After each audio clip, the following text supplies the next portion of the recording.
नरगिसी फूल।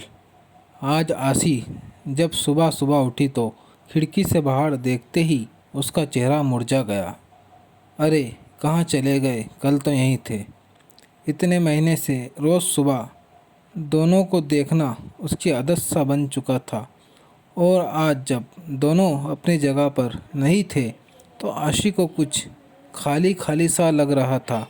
सुबह सुबह बस वो दोनों सामने दिख जाते तो आशी का रोम रोम पुलकित हो उठता था, सुवासित हो उठती थी उसकी सांसें। मन एक अद्भुत खुशी महसूस करने लगता, और सबसे खास बात, इन सब का सकारात्मक प्रभाव पड़ता उसके मन मस्तिष्क पर, और कलम खुद ब खुद कोई गीत लिखने लगती। पता नहीं क्या जादू था उन नरगिसी फूलों में, बस देखते ही मन मचल उठता। शायद असीम का असीम प्यार भरा था उनमें। आखिर उसी ने तो आशी के जन्मदिन पर यह गमला उसे उपहार में दिया था, और फिर दोनों ने मिलकर उसमें नरगिसी फूलों का यह पौधा लगाया था। देखो ना आशी, तुम्हारे लिए एक काम सौंप कर जा रहा हूँ। कल ही मुझे कंपनी के एक प्रोजेक्ट के लिए दुबई निकलना पड़ रहा है। बस 6 महीने की ही तो बात है, फिर आते ही झट मंगनी और पट ब्याह। बस तुम तब तक मेरी यादों को इस पौधों में संजोती रहना। असीम को आशी को बातों में उलझाना बड़े अच्छे से आता था। असीम बेशक चला गया था, लेकिन आशी हर रोज़ बड़े अरमानों से उस पौधे को सींचती रही। आशी की खुशी का उस वक्त ठिकाना नहीं था जब वह एक रोज़ सुबह उठी और उसने पौधे पर तो फूल खिले हुए देखे, पीले रंग के। दोनों फूल बिल्कुल एक दूसरे से जुड़े हुए थे, आशी और असीम की तरह।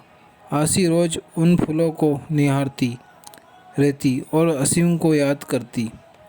आशी की रोज़ असीम से फ़ोन पर बात होती थी। भला 2 साल से चल रहा प्रेम दूरियों से कैसे कम हो सकता था। इसी प्रेम की शक्ति ने तो उसे क्या से क्या बना दिया था। कभी किसी को चिट्ठी पत्री में 2 अक्षर न लिखने वाली आशी की कला आज अनवरत चलने लगी थी।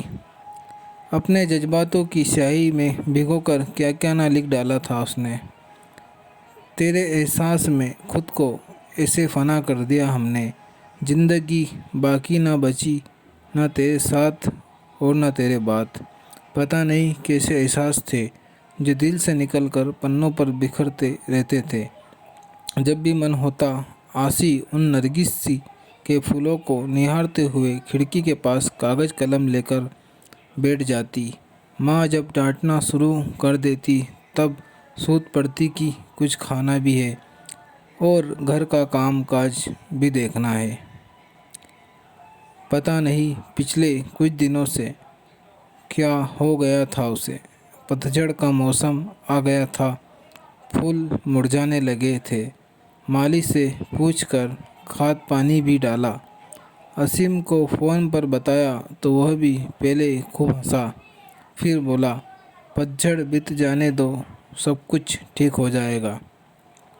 आशी फिर भी आश्वस्त नहीं हो पा रही थी। अब तो बसंत की बहार भी छाने लगी थी, चारों तरफ एक मीठी बयार बहने लगी थी, लेकिन फिर भी आशी को कुछ सही नहीं लग रहा था। आज भी उन फूलों को देखे बिना बेचैनी बढ़ रही थी। आशी कागज़ कलम फेंक कर बाहर आ गई थी और गमले के आसपास ही चहलकदमी करने लगी। कुछ समझ नहीं आ रहा था कि क्या हो रहा है। इसी सोच में उसे ये भी ध्यान नहीं रहा कि काफ़ी देर से बाहर की घंटी बज रही है। आशी कहाँ खो गई हो तुम? दरवाजे पर कब से घंटी बज रही है। ध्यान कहाँ है? माँ ने दरवाजे की ओर जाते हुए पूछा। इससे पहले कि आशी संभल पाती, दरवाजे पर असीम खड़ा था, मुस्कुराते हुए, हाथों में नरगिसी फूल लिए।